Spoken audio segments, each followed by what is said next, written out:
This is also a time of change for my family. No cheers filled the room. Only a heavy quiet followed. Sitting frozen as the decree was declared, King Charles appeared stunned. For a prolonged breath, the surrounding aides seemed too terrified to draw air. This judicial outcome was far more than a statutory matter. It struck at the heart. The legal system had designated William as the true recipient of the complete personal assortment belonging to Diana. With those specific words, an unhealed scar within the royal institution tore wide open once more. Before we uncover the deeper implications for the crown, remember to hit subscribe to stay fully informed. Staring down at the documents resting before him, Charles felt the stillness grow more oppressive than any vocal condemnation. The tribunal, defined as the official body tasked with resolving legal arguments and issuing binding decrees, had formally validated the prince's right to take possession of Diana's private items. That material legacy comprised her intimate correspondence, gems, tokens of affection, personal diaries, locked ancestral packages, and the private remnants of an existence the establishment had failed to lock away. Facing the monarch with motionless hands, William nonetheless showed the profound internal shock he fought to mask. This was not a mere transfer of physical goods. He had just been granted his mother's unfiltered voice, her enduring legacy, and the absolute authority to shield it. Once more, a high-ranking legal officer recited the concluding text, deliberately slowing his pace so that the gravity of the defeat registered with everyone present. These personal belongings were never destined to dissolve into the crown's administrative custody. They were never supposed to function as just another quiet asset of the state, concealed by administrative protocols and policed by officials who mistook enforced silence for safety. Charles offered no objections, nor did he challenge the presenter. His actions were limited to pressing his fingers against the folder's edge, as though the papers themselves carried an unbearable physical weight. Upon hearing the pronouncement, William recognized its true significance. The management of Diana's historical footprint was no longer happening around his perimeter. It was landing squarely in his hands. Setting the documents down in absolute silence, the king conveyed an intensity that eclipsed raw fury. For Charles, this decree dragged back into the light years of heartbreak, remorse, and administrative suppression that had been buried under the guise of duty. For William, the emotional toll was different. Though the prince had secured sovereign authority, it was a power carved out of profound bereavement. The intimate world of his mother now legally belonged to him, yet every single object served as a painful reminder that she was absent to narrate their meaning. Mastery and misery arrived hand in hand, offering neither father nor son an escape from the emotional price. News reached Camilla shortly after, leaving the queen consort paralyzed, as she realized the determination touched far more than ordinary family relics. When she inquired about the specific assets involved, the assistant paused before replying. That brief delay exposed the entire situation. This judicial victory was merely the opening act, because every individual touched by Diana's ghost now faced a distinct threat. To William, the outcome arrived as a simultaneous blessing and affliction. To Charles, it felt as though historical ghosts had re-emerged to deliver a personal sentence. Caught between the two men was the one presence neither could outrun: Diana. Her personal archive was no longer entombed in silent vaults. It had transformed into the epicenter of a royal schism. Standing isolated from the gathering, William maintained his composure, while the administration scrambled to comprehend the tectonic shift. As the firstborn son of Diana, the prince was acquiring far more than keepsakes from a mother stolen away too early. He was also the next in line for the throne, rendering this inheritance constitutional in nature, meaning it directly impacted the future framework and sovereign credibility of the monarchy itself. Charles perceived that vulnerability instantly. The sovereign was not merely a parent watching his child gain influence. He was the king, the individual atop the hierarchy of state duty, forced to concede that Diana's ghost had outmaneuvered the institution, the establishment that embodies sovereign power and command. Conversing softly with an aide once the chamber emptied, William spoke with words flavored by grief rather than celebration. "This is not about ownership," the prince remarked, within a verified confidential report recorded for the household archives. "This is about guardianship." The assistant offered no immediate reply, recognizing the immense emotional toll behind that statement. William was not contesting custody to claim jewels or correspondence as war prizes. He was fighting for the privilege to protect the elements of Diana that had outlasted decades of silence, isolation, and calculated institutional management. Charles stayed secluded behind a locked door far longer than customary, and his prolonged immobility deeply unnerved the staff waiting in the corridor. He had dedicated decades to maintaining institutional equilibrium, only to watch that harmony get shattered by the most personal name in his history. Diana's assortment was now the property of William, stripped from quiet institutional supervision, immune to palace filtering, and removed from regulated storage. Charles grasped the stakes perfectly. With the prince commanding the archive, he held the keys to what remained buried, what entered the history books, and what would ultimately influence how future generations viewed their grandmother. Camilla listened to her update with an expression that turned rigid before masking itself in softness. The queen consort learned that several folders within the archive held correspondence never reviewed by contemporary staff, prompting her to request a direct repetition of the statement. Camilla recognized that the true danger lay not in a single artifact, but in the reality that Diana's intimate thoughts could resurface with an emotional gravity no royal status could neutralize. Catherine received the subsequent details directly from William, listening in complete silence. The princess recognized that his new status allowed him to determine which pieces stayed hidden, which entered the historical record, and which were kept safe for their own offspring. Then, a padlocked registry sheet surfaced, and a singular entry on it dragged the entire palace's focus backward into the past.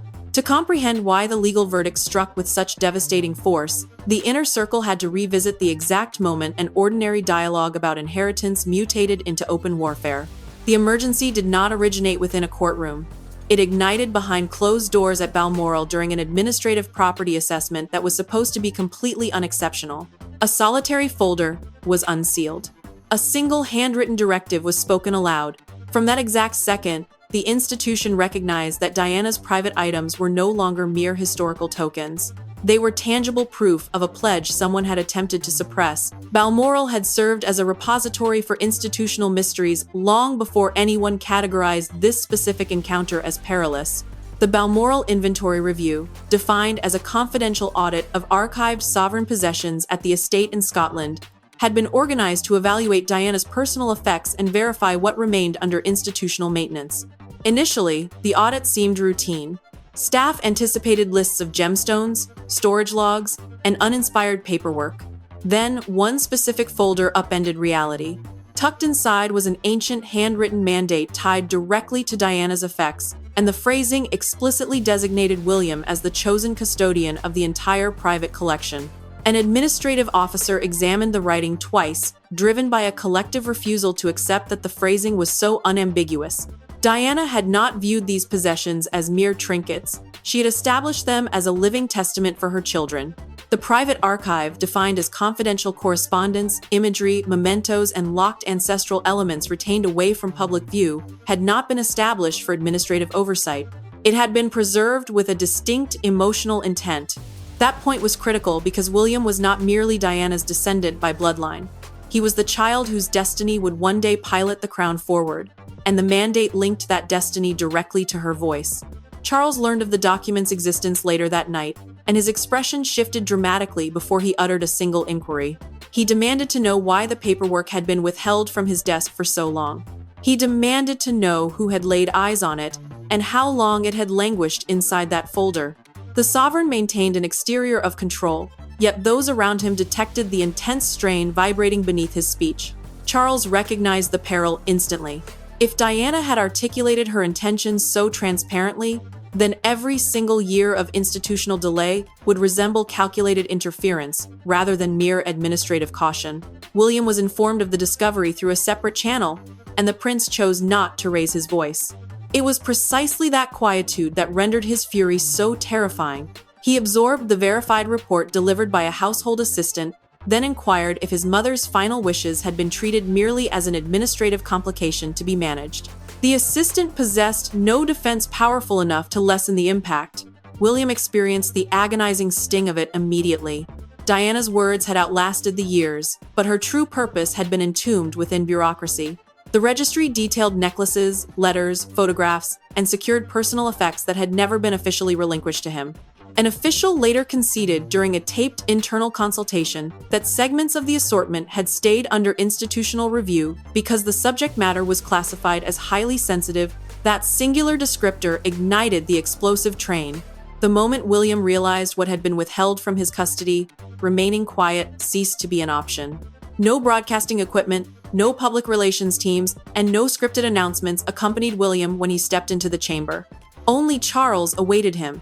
The prince held the legal decree in his grasp, yet the true burden he carried was not the parchment.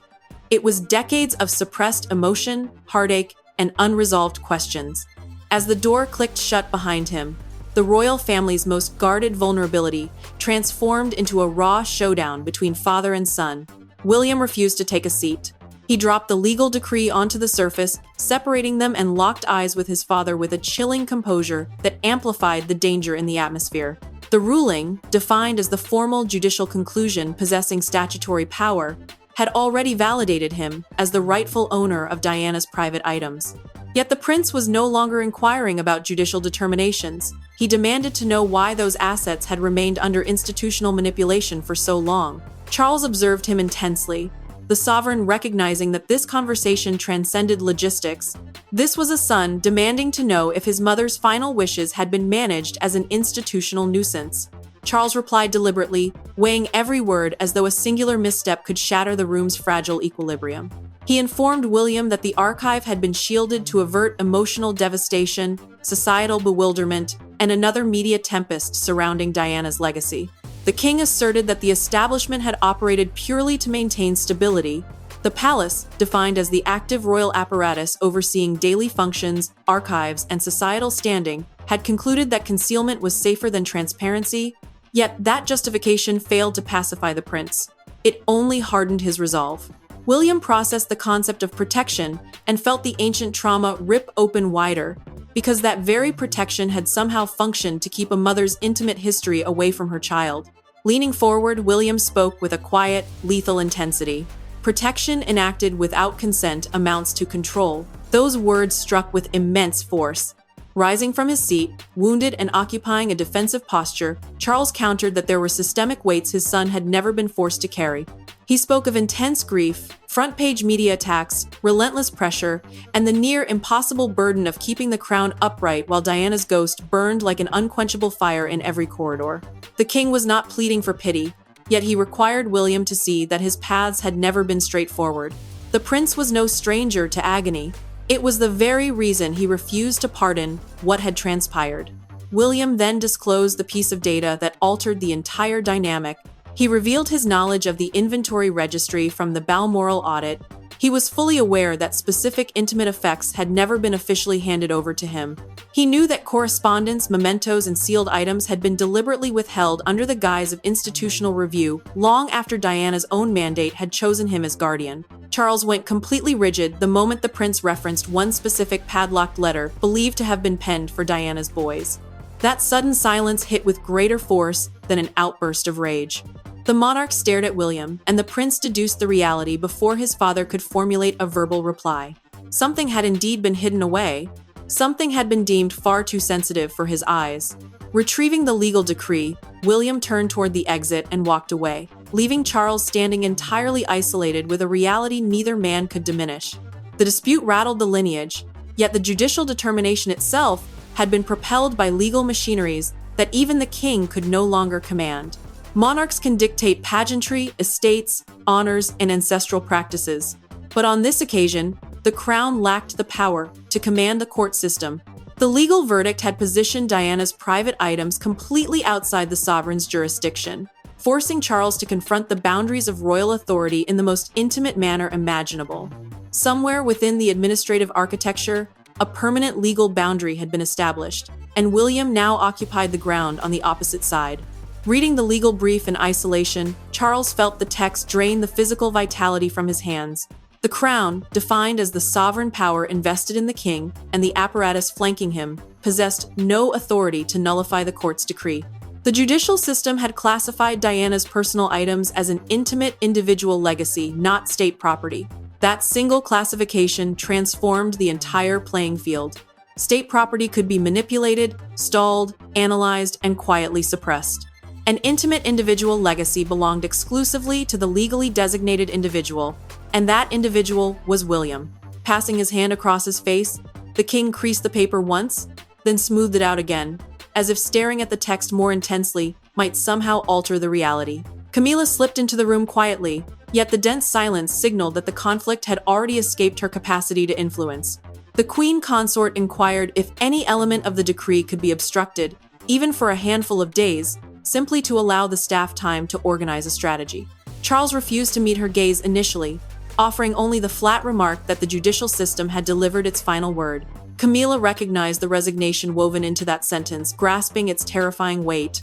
Institutional delay had once served as the crown's most potent shield. Now, the capacity to delay had been stripped from their hands entirely. A legal representative for the estate validated the subsequent blow during a taped statutory briefing organized for senior administrators. William now possessed the unilateral power to sanction a private audit of every artifact within Diana's assortment. The private review, defined as a regulated inspection of every individual piece of correspondence, gem, image, journal entry, and secured memento, would no longer answer to the monarch's emotional apprehensions. It answered exclusively to the prince. That reality elevated his leverage far beyond anyone's calculations. He was not merely taking possession of an archive, he was morphing into its custodian, the sole individual tasked with shielding, organizing, and dictating its ultimate fate. Catherine learned of the development from William, instantly detecting the structural danger masked by the triumph. The princess was informed that specific items could be extracted from institutionally regulated storage environments within a matter of days, prompting her to ask if Charles had offered his blessing. William hesitated before answering, because parental blessing had ceased to carry weight in this new reality. Catherine read the profound strain etched into his features. The prince had successfully validated his right to shield his mother's ghost, yet that very triumph had propelled him to the precipice of a permanent familial separation. The initial fallout manifested before anyone could formulate a response. A mandate was delivered to place Diana's archive under the personal jurisdiction of William, and the institution felt the paradigm shift instantly. The judicial branch had communicated via sterile, statutory terminology, yet the internal shockwaves within the household were instantaneous, raw, and impossible to camouflage. By daybreak, the palace had ceased to function as a singular, unified apparatus. Heavy doors swung open and shut with frantic speed. Assistants traversed the stone hallways in total silence. Charles remained completely isolated. William adopted a fiercely guarded posture, and Camilla recognized that the legal decree had altered far more than a mere inheritance of goods. It had rearranged the emotional axis of power within the monarchy itself, a shift that every member of the inner circle could palpably feel. William's inner circle commenced operations to assume official management of Diana's personal effects, with every logistical step resonating like an explicit warning. Formal custody, defined as statutory accountability for retaining and securing irreplaceable personal items, now rested with the prince via judicial directive. That detail was monumental because custody involved far more than the physical location of the crates. It dictated who held the right to unseal them, who could audit their contents, who could sanction their relocation, and who possessed the authority to say no. William grasped that leverage fully, just as he carried the deep sorrow underlying it. His mother's intimate thoughts and personal effects were finally migrating to his side, yet the trajectory had cut a path directly through his own father. Charles absented himself from the prearranged family gathering, and his unoccupied seat communicated everything the king refused to voice. The sovereign had weathered public catastrophes in the past, yet this specific storm had penetrated his intimate existence, leaving no armor separating institutional duty from personal memory. Certain administrative staff viewed the legal decree as long overdue justice for Diana, a necessary correction following decades of institutional suppression. Others worried it fundamentally compromised Charles, as the judicial branch had demonstrated that even the crown could not dictate the terms of every chapter in royal history. The crown, defined as the sovereign power of the monarch and the institutional framework surrounding him, had surrendered significant ground to a son's legal claim. Sitting in isolation after her debriefing, the queen consort appeared deeply unnerved by the specters this determination might exhume. She had spent decades flanking Charles within an institution that prioritized relentless forward momentum. Yet the intimate expressions of Diana were now migrating back into the dead center of royal existence. Camilla questioned an assistant regarding whether the correspondence would remain sealed away from public eyes. The assistant answered with immense caution, stating that the choice belonged entirely to William That statement hit her with greater force than any direct insult, because it confirmed that the narrative of the past was no longer being filtered through institutional censors. It was landing directly in the hands of the future monarch. William discovered Catherine waiting upon his return, and the princess decoded his demeanor before he could utter a word.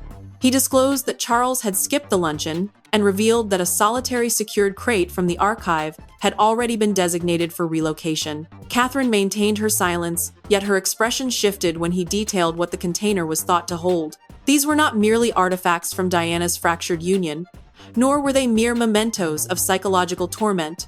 They were items inextricably linked to the aspirations she held for her children. A staff member validated the relocation within a verified internal memo, and that confirmation sliced through the palace atmosphere like a razor. William abstained from celebration. Catherine refrained from pressing him for commentary. The initial container was en route, and with its arrival came the segment of Diana's historical footprint that no courtroom could ever render painless. The institutional framework had cracked under the strain, yet the genuine flashpoint occurred neither in a courtroom nor during an administrative council, but within a solitary, silent chamber. That initial crate possessed no grand appearance. It wasn't wrapped in gold leaf or protected by elaborate ceremonial guards. It was basic, padlocked, and emotionally overwhelming. William stood in its presence with Catherine flanking him, devoid of administrative staff, stripped of institutional interference. For the initial time since the legal saga concluded, the prince was not battling Charles, the judicial branch, or historical narratives. He was standing face to face with his mother. William hovered both hands above the locked container, then paused before initiating physical contact. The asset had arrived via his newly minted legal leverage, and that leverage meant he now held the statutory right to possess, secure, and dictate the ultimate destiny of Diana's private items. It was monumental because this had ceased to be an archive curated by institutional managers. An archive, defined as a secured repository of vital correspondence, chronicles, and personal items, had transformed into a living legacy pulsing in his palms. Catherine stood by his side, stripped of her titles as Princess of Wales and her obligations as a public figure, acting purely as the person who understood exactly how sorrow rippled through his psyche when the world turned its back. Catherine detected his momentary paralysis before a single word escaped him. Slipping her hand tenderly over his, that minor physical connection anchored him with greater efficacy than any spoken rhetoric could hope to achieve. Drawing a deep breath, William unsealed the container with deliberate slowness. Inside, buried beneath layers of protective materials, rested a personal memento belonging to Diana, an item basic enough to be completely disregarded by any observer blind to its emotional value. The prince locked his gaze upon it, and any sense of triumph stemming from the legal victory dissolved instantly. In its place, emerged the profound ache of a child, recognizing that the court system had resurrected far more than physical property. It had restored a line of contact with a mother who could no longer speak on her own behalf. William discovered the written message immediately following that moment, and the handwriting on the exterior altered the very air in the room. "My boys." Catherine made no move to grab it, leaving him to determine his own readiness. The prince retained the note with immense, visible control, recognizing instantly why this specific container carried such profound importance. Diana had never intended for her legacy to be swallowed up by institutional protocol. She had desired for her sons to inherit her world directly devoid of administrative filters, free from institutional delays, and shielded from anyone concluding that her affection was too sensitive to be set free. Catherine watched him lower the text, without turning every individual leaf within the box. William selected honor over curiosity, choosing discipline over a public display. He possessed the power to consume the entire text instantly. He could have scoured every padlocked corner for missing answers. Instead, the prince secured a portion of the archive once more, not out of terror, but because he recognized that inheritance does not equate to a license to violate privacy. It is a solemn obligation to protect. William's profound discipline fundamentally altered the significance of the entire judicial verdict. Catherine perceived the reality with absolute clarity now. This initiative would not serve as a tool for vengeance against Charles, nor would it function as a public weapon against Camilla. It would be an act of pure guardianship. Yet outside the heavy palace gates, the narrative was already outpacing the institution's capacity to suppress it. William had selected a path of quiet honor, but the public square was already organizing its own evaluation. By dawn, the judicial verdict had breached the stone walls of the palace and saturated the national consciousness. It had completely ceased to exist as a mere private family dispute. It mutated into a massive societal reckoning regarding Diana's historical footprint, William's sovereign trajectory, and the calculated silence of Charles. Across the fabric of Britain, citizens bypassed discussions regarding gemstones or physical containers. Their dialogues centered on a mother, a son, and an entire monarchy being dragged into an act of forced remembrance. The early morning publications broadcasted the narrative with a velocity the establishment possessed no capacity to decelerate. The judicial decree, defined as the official statutory conclusion confirming who held rightful authority, was cast as a monumental transformation in Diana's historical footprint and William's emotional leverage. That detail carried immense weight because the prince was not merely inheriting physical items, he was being framed as the custodian of a historical memory the public still felt belonged in part to them. Royal communications, defined as the specialized apparatus tasked with engineering formal statements and public updates, drafted meticulous language emphasizing mutual respect, individual privacy, and familial obligation. Yet the public response surged forward far ahead of any officially sanctioned text. Charles absorbed the morning media broadcasts in absolute silence, his hand refraining from reaching for the controller until the concluding broadcast commenced a discussion regarding Diana's final intents. At that moment, he terminated the broadcast before the sentences could reach their conclusion. The king had navigated fierce controversies across his lifespan, yet this specific storm carried a distinct flavor because it bypassed an assault on his sovereign authority. It collided directly with his history. It paraded William's private grief before the entire populace, leaving Charles looking like a figure who had been condemned not merely by statutory law, but by historical memory itself. William observed the identical societal outpouring from a separate chamber, and the prince adamantly refused to treat the moment as a victory lap. He scanned the front pages, absorbed the societal adulation, and maintained absolute quiet. He comprehended the root of the public's emotion, yet he remained acutely aware of the underlying peril. Sorrow could easily transform into a weapon if wielded carelessly. Diana's name could quickly degenerate into mere media noise if the family permitted deep trauma to mutate into public performance.